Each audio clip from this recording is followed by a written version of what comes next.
Hello and welcome to a new episode of Sailing Numi. In this episode are we at Gran Sails to collect new sails for Numi, and we are going to dive deep into modern sail design and other sail geek related topics. If you'd like to learn more about this, please join us for this episode. We are now just outside of Oslo, Fornebu, at Gran Sail. We're going to pick up the new sails to Numi today, and we're also going to have a chat with Terje Wang, who is the lead designer of the sail division here at Gran Sail. Please follow on.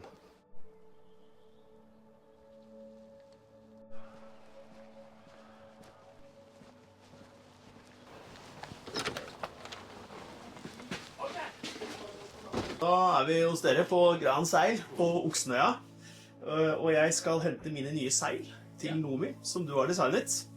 Så kan du forklare meg da hva som viktig når du skal designe seil til en båt i korte trekk da. Dette sikkert noe du kunne snakket om i timesvis, men liksom, når jeg kommer til deg, hva det du liksom tenker på, og hvordan angriper du en sånn situasjon da? Ja, nemlig.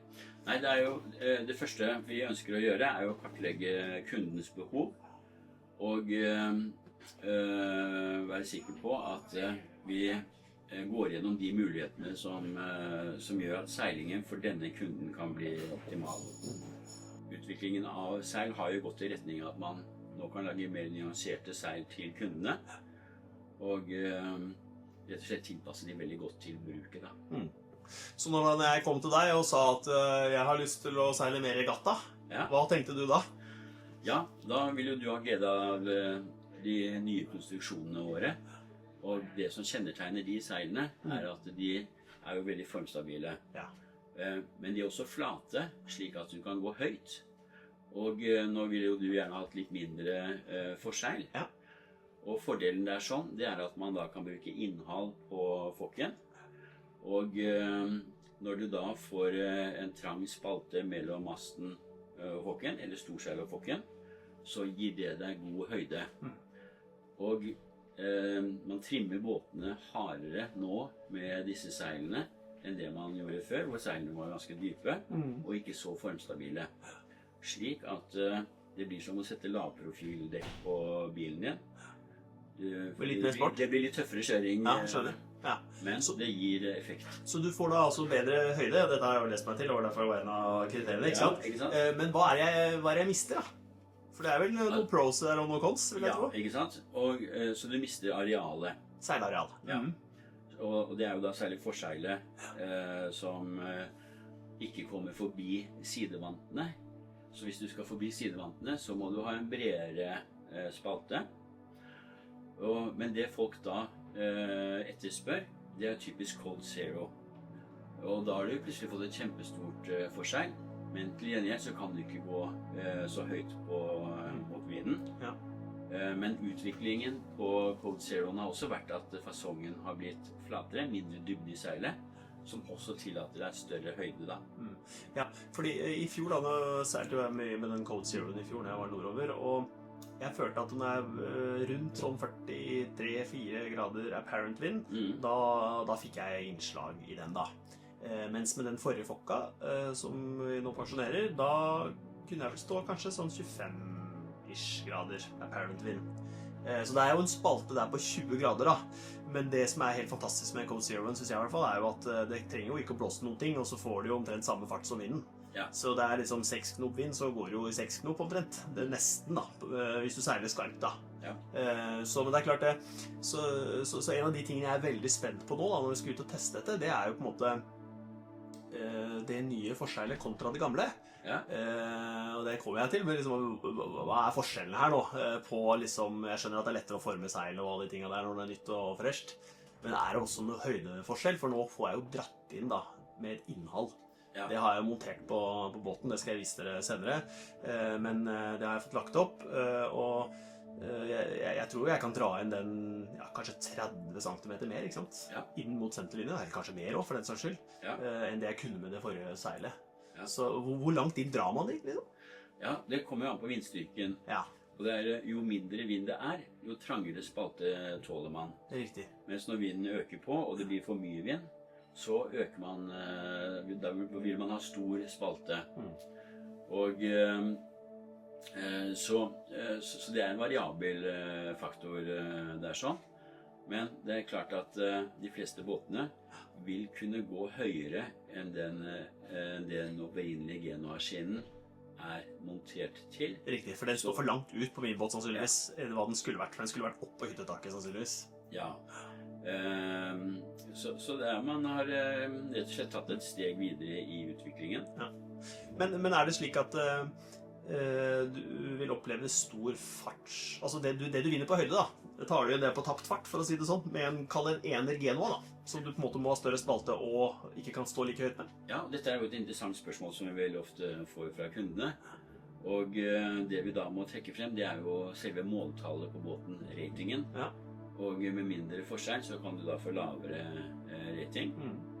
Og sånn sett så kan det rettferdiggjøre valget av et mindre forskjell. Ja. Vi pratet litt før vi startet opptaken her i sted om man designer seil på en annen måte i dag enn man gjorde for 10-15 år siden.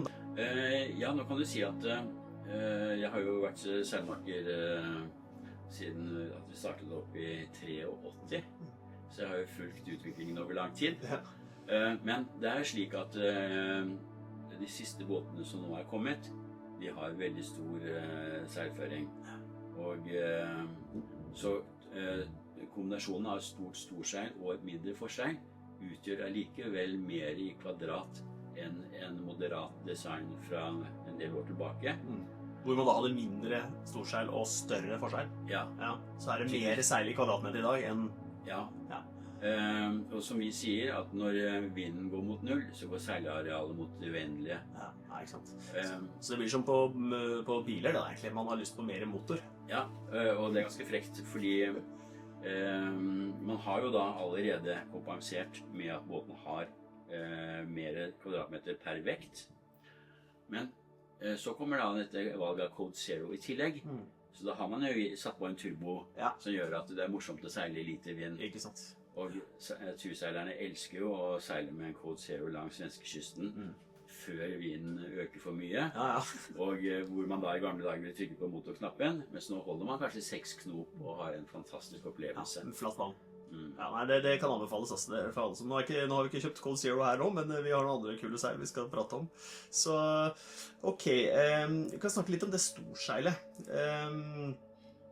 Er det designet på noe annen måte, eller er det liksom bare størrelsen på en måte det går på nytt og gammelt? Det er et godt spørsmål, fordi vi ser det da i sammenheng med at man har en fokk som da har smalere spalte, og denne fokken er jo da konstruert med en ganske rett utgang, og det er nettopp for å kunne ha denne smale spalten. Og det vi da også har er et temmelig flatt storseil som tillater denne smale spalten. Ja, for hvis ikke så får du innslag i storseilet. Hvis du har for mye lus i stolen, er det? Ja, i fokken. Ja, riktig. Så hvis fokken sender vinden opp i storseilet... Ja, for da slår den inn i... Så hvis du skal være veldig fin og nyansert, så hvis du bare kjøper en ny fokk og har innhold, men har et gammelt dypt storseil, så får du ikke en optimal match mellom de to seilene. For da sender fokka vinden rett inn i storseilet. Ja. Det blir ikke en sånn... Da akselerer ikke vinden slik den skal gjøre. Ja. Og så kommer neste punkt igjen som er viktig. Det er at når seilet er flatt og i stumme materialer, så tåler det at vi drar hardt i storseilskjøtet. Men allikevel så er det da seilet designet slik at du har en fin twist vridning i toppen, sånn at du tåler å dra hardt i storseilskjøtet og holde seilføringen inn i senteret av båten. Og du slipper du trykk i toppen.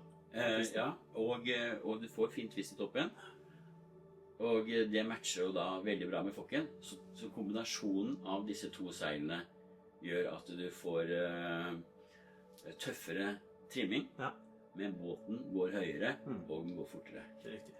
Altså fortere på mindre vind, for det er vel noen teoretiske begrensninger på farten her kanskje. Men ja, du når vannlinjehastighet. Fortere, raskere, ja, ikke sant. Men da er jo høyden veldig viktig, fordi da gjelder det å seile kort vei, men ikke kan gå fortere. Det er nettopp det. Ok, hvis vi snakker litt om hva slags materialer som er i disse seilene da. Som de fleste andre seilmakere, så tilbyr jo dere bredt spekter. Hva på en måte... Vi kan jo prate om hva disse seilene er, men hva velger folk? Eller Er det ulike behov der ute? Ja, jeg tror at vi ganske heldige som seilmakere i Norge, fordi seilerne bevisst på kvalitet og hva som gir en god seilopplevelse. Og så vi ser jo typisk fra gammelt av så var jo Dacron-seil det man hadde, og før det så var det jo bomull. Og det jo seil som mer elastiske og har sine egenskaper, for eksempel for langtur og mye mer vindseiling. Ark kan være et godt eksempel. Tåler UV-bestråling ganske bra, for det tjukke fibre. Ja, det da seil som på en måte har lang holdbarhet? De går ikke så lett i stykker? Eller er det lett å reparere, eller hva på en måte greia med å velge sånne seil? Ja, vi definerer det på to måter. Det ene statisk holdbarhet, og det evnen til å beholde fasong. Og det andre mekanisk. Og det mekaniske, det jo da å kunne tåle friksjon, blafring, UV-bestråling og ting som mer kritisk på seil som ikke tøyer seg. Så de har sin nisje og viktige seil på noen områder.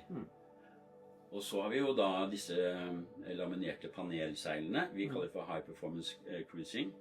Og i og for seg de kan leveres i Super Racing Duke også, der det High Performance Racing. Men det panelseil som sydd sammen. Men da har man tatt et steg videre på engineering-siden med at man vrir trådretningen for å opprettholde best mulig fasong i seilet. Riktig. Ok, og så har du det siste da, som på en måte det jeg har bestilt. Ja. Hva slags materialer det der? Ja, vi kaller jo det for såkalt støpte seil. Ja. Og det fordi vi laminerer inn fiber i seilene, slik at vi ønsker da å legge fibrene slik at de følger kraftretningen i seilet hele veien. Og så har vi da muligheten for å legge inn kraftigere fiber bak i seilet, og mindre fiber foran. Ja. Det vi også gjør, som morsomt, det at vi varierer fibertypen og tykkelsen. Ja. Så typisk for racingseil, det jo at de med karbonfiber, og også en kombinasjon av Black Signora for eksempel, som en slags sort kevlar, kan du si. Ja, det som ligger på oversiden. Ja, man har gjerne annenhver tråd i karbon og i Black Signora. Og karbonen, den har lav vekt og veldig strekkeffektiv, mens det andre fiberet, det tåler veldig godt mekanisk slitasje. Så kombinasjonen god. Jeg skjønner. Ok. Ja, men bra. Ja, vi var inne på litt der med, eller jeg spurte en av de tingene jeg synes er spennende å se, hvor mye høyere jeg kan stå mot vinden, men det liksom noe du tenker at det går an å, tør du å driste deg ut på det liksom? På 10 år gamle seil kontra et nytt seil, hva forskjellen der? Hvis du tenker apparent wind, da jeg kunne stå 5-26 grader mot vinden, er det noen grader forskjell? Eller det liksom det samme, det bare at du oppnår mye raskere farten? Det jo veldig morsomt når man seiler båter mot hverandre som av samme type. Ja, som har 9 år gamle seil, eller? Ja. Så kan du si at når det da blåser på, og du føler at du virkelig utnytter båtens seilegenskaper, så henter du det lille ekstra med at du går litt høyere enn konkurrentene da. Ja. Så det først når det liksom drar seg til, og du får ordentlig flata ut og trimma, det da du liksom... Ja, og grunnen til at vi fokuserer litt på denne måten, det jo nettopp det at båten har sin vannlinjelengde, som tilsier en viss fart. Når den nådd, så gjelder det særlig kortest mulig vei. Men du kan si dype seil, det kan ha sin forse i lite vind, slik at vi leverer jo både lettværsfokker, medium og hardværsfokker, med forskjellig profil, ettersom hvilken bruk man skal ha. Det stor prisforskjell? Jeg trenger ikke å si hva det koster i kroner, for det jo individuelt til hver båt, så garantert, men i prosent av disse her cruising-natene kontra disse støpte, altså hva liksom prisforskjellen? Og det andre og siste spørsmål liksom, Er det noe forskjell på holdbarhet på de to seiltypene? Ja, du kan si at det er en viss forskjell. Og racingseil, de vil raskere bli ødelagt av mekanisk slitasje. Riktig. Og det er Så hvis det står og blaffer og Ja. sånne ting? Og du trenger ikke brette på samme brett om igjen, Nei. fordi det sliter på disse fine fiberene som ligger inne i seilet. Mens på et Dacron-seil så spiller ikke det noen rolle. Nei. Men på et cruisinglaminat, er det samme der med brettekant, eller? Ja, du kan si det er godt sjømannskap og ikke brett på samme brett, men det er jo gjerne polyesterfiber inni som tåler det bedre. Ja. Så der vil jeg si at et sånt racingseil, det på en måte har litt kortere holdbarhet, kan man si det, eller? Ja, man har nok kan nok si det. Ja. Og er det slik at er de vanskeligere å reparere, eller går det an å reparere? Ja, det går absolutt an å reparere. Ja. Og så sånn sett så er det egentlig veldig kurant. Ja, ok. Og prisforskjell? Ja, jeg håper å si Hvor mye veier en fisk? Men, ja, nå skulle du snakket med vår salgsavdeling. Ja. Men jeg vil kanskje sånn røffelig si at hvis du sier at det er 20% mellom et Dacron-seil og et HPC-seil. Det som er da cruisinglaminatet? Ja, Ja. High Performance Cruising. Og så enda 20% opp igjen til disse støpte seilene. Da. Riktig. Ja. Og siden jeg seiler X, så har jeg valgt da Performance. Ja, Så vi har gått- Performance båt. Ja, så vi har gått all in på det. Og man kunne sikkert ha kjøpt mye flere seil enn jeg har gjort, men vi tester ut dette, så får vi se om vi får bygge ut garderoben senere. Ja. Men jeg har kjøpt et seil til, Ja, og det er jo da en asymmetrisk spinnaker. ja. Og det har jeg aldri hatt før, så det er jeg jo veldig spent på. Jeg vet ikke engang hvordan jeg rigger det, men jeg har jo kjøpt den med rull, eller på rull, fordi at jeg enkelt skal kunne bruke selv. Jeg har jo rull på denne Code Zeroen, og den klarer jeg jo fint å håndtere helt på egen hånd. Så kan ikke du fortelle litt om det seilet, hvordan det er designet, og på en måte hvilke vindstyrker er denne A2-en liksom, som jeg har nå kjøpt, laget for? Når kan jeg bruke den? Ja, Enkelt og nemlig. greit. Altså, først kan vi jo si noen ord om selve rullekonseptet. Ja, gjerne. Og der er det jo slik at hvis du skal rulle på et seil som har en kabel innsydd, så gjør det at selve forliket på seilet må være ganske rett. Ja, det er sånn som på koden min. Ja. Og det begrenser jo igjen arealet på seilet. Så i de senere årene så har man da kommet med top-down furling. Altså man ruller fra toppen. Ja, ikke fra bunn. Ja. Så det er en løssjaklet i bunnen.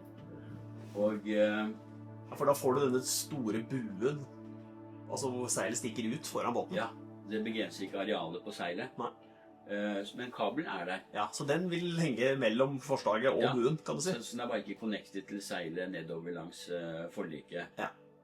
Når kan jeg bruke dette seilet? Jeg skjønner at det er et downwind-seil, men liksom, hvor tar det over? Er det der koden slutter å virke? Er det da jeg begynner den, liksom? Eller? Ja. Når vi konstruerte det seilet, så var jo formålet å sørge for at du var godt utstyrt for alle vindvinklene fra slør, hvor du da kan bruke koden, og nesten opp til kryss, og så videre nedover.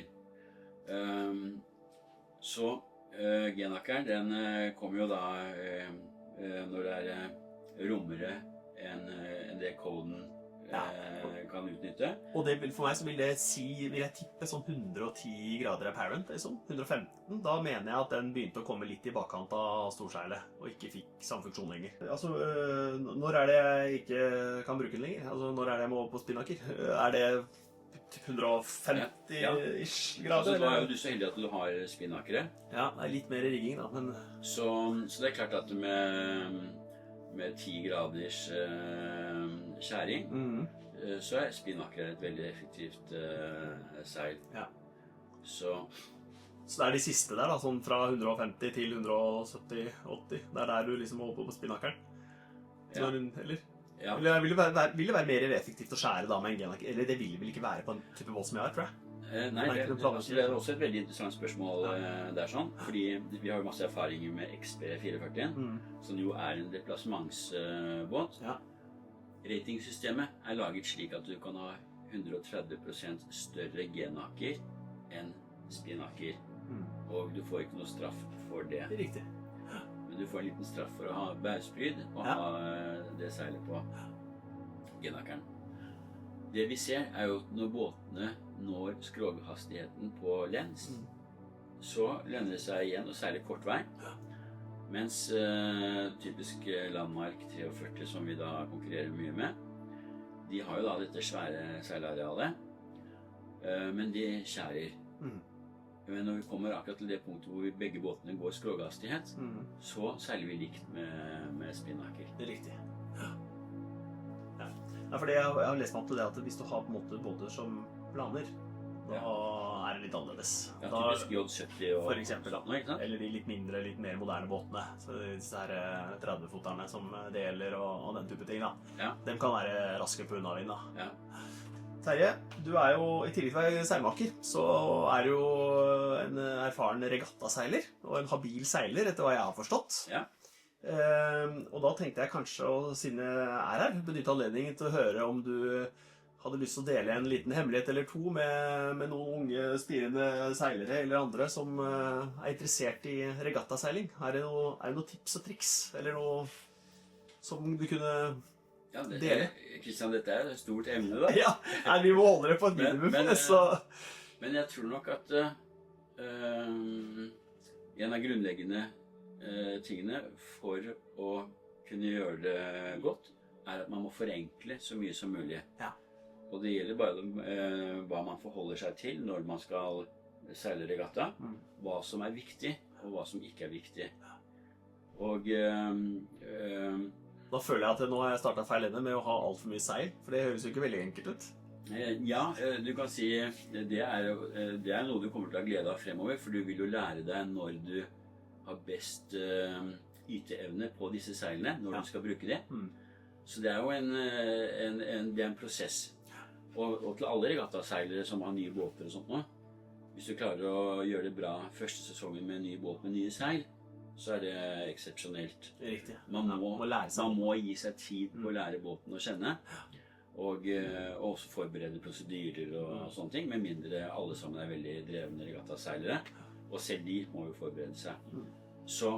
Men typisk ting som kan være litt skummelt, det er at man har kjøpt en ny fin båt med masse utstyr, og så sitter man da og ser på instrumenter i stedet for å se på lusene i seilet. Det kjenner jeg meg litt igjen i, skal jeg være helt ærlig. Ja, så det gleder jeg meg til å gå bort fra nå. Ja, så instrumentene, det skal være et supplement, men det må ikke overta fokus slik at seilet står og blaffer, og du sitter og ser på instrumentene. Nei. Så det skal være et supplement, det skal være støtte. Så det er jo egentlig et veldig bra tips, i hvert fall i disse tech-tider, hvor alt skal være så elektronisk og hjelpemidler til alt mulig rart. Ja. Bare tilbake til basics og se på seiltrim, ikke sant? Og så er det neste. Når du da føler at du har kontroll på det som foregår inne i båten, så gjelder det å få blikket ut av båten. Ja. Og på små baneseilaser og sånt nå, så er det jo veldig viktig å se hvor vindrossene kommer, forholde seg til konkurrenter, hvordan du kan kontrollere de, og masse taktikk. Og på lengre seilaser, som vi er nok mer i den retningen med de distanseseilasene. Hva er det, strøm og værmeldinger og den type ting, eller er det andre lokale værfenomen med... Som vi sier på XPN, vi skulle gjerne ønske vi hadde et komplett war room nede i båten, som behandlet alle mulige data fra forskjellige steder, slik at vi da hadde helt kontroll på hva som kom til å skje, og hvilken situasjon vi er i. Veldig ofte så er det vanskelig å forholde seg til strømmen og vinden samtidig, og ha gode nok data på disse to tingene, som kan være helt avgjørende for om det blir et godt resultat. Ja, ikke sant. Ja, men bra, det var to egentlig veldig gode tips det. Det skal jeg ta med meg. Jeg har jo vært inne spesielt dette med elektronikk og ikke se for mye på det. Det har jeg i hvert fall tenkt at jeg skal bruke mindre tid på i år da, og mer på når jeg har fått så fine seil. Mer på lus og bus og innslag og de litt klassiske tingene. Ja. Også så klart det der med å ha oversikt over forhold på banen, da, eller i den ruten man skal seile. Det kommer vel ikke som noen overraskelse, men at det viktig, det er nok sant, da. Ja, men bra. Da vil jeg bare takke for praten, jeg. Så nå skal vi pakke sammen, eller seilen er pakket sammen, skal få det opp i bilen, og så skal jeg kjøre til båten med dem. Ja. Så blir det spennende å få teste, og så skal du nok få høre fra meg hvis det er noe jeg lurer på. Ja, Kristian, vi står til disposisjon, og vi synes det er veldig artig at du går så inn i dette. Ja. Så... Ja, bra, takk. Det er litt sånn, så jeg tror du er en favorittkunde. Ja, det er bra. Først når man blir interessert i ting, så blir det jo noe veldig sånn der altoppslukende. Så jeg går under kallenavnet All In blant kompiser. Ja. Så det er vel litt i den kategorien her nå. Og det er jo det med alle våre kunder, i tillegg til at vi har jo førstegangsservice på seilene, gratis. Slik at skulle det være noe forandringer og ønsker, så er det mulig å gjøre det. Ja, for det er også mulig å gjøre justeringer på seilene. Ja. Og at vi kan oppdage uregelmessigheter. Så det er veldig bra. Og vi er jo her. Så det er ikke vanskelig å få tak i oss. Nei, det er kjempebra. Dere har egen brygge her, og kan komme ut på båten og kan komme ut. Trenger kanskje ikke å ta av seilet en gang hvis jeg skal se på et eller annet. Og vi har jo veldig flinke folk. Så både Henning, salgsjef, er jo veldig erfaren. Han seiler jo Dynamic 43 selv, og har seilt mange forskjellige båter, eid mange båter. Jakob, her som på serviceavdelingen, har jo vært trener for OL 3 ganger. Og... altså det er mye erfaring her. Ja, vi er veldig interessert. Ja, men kult. Tusen takk, Terje. Da wrapper vi opp, og så får du ha en strålende dag. Ja, takk. If you made it to the end, thank you so much for watching. Feel free to like, share and subscribe if you like the content I create.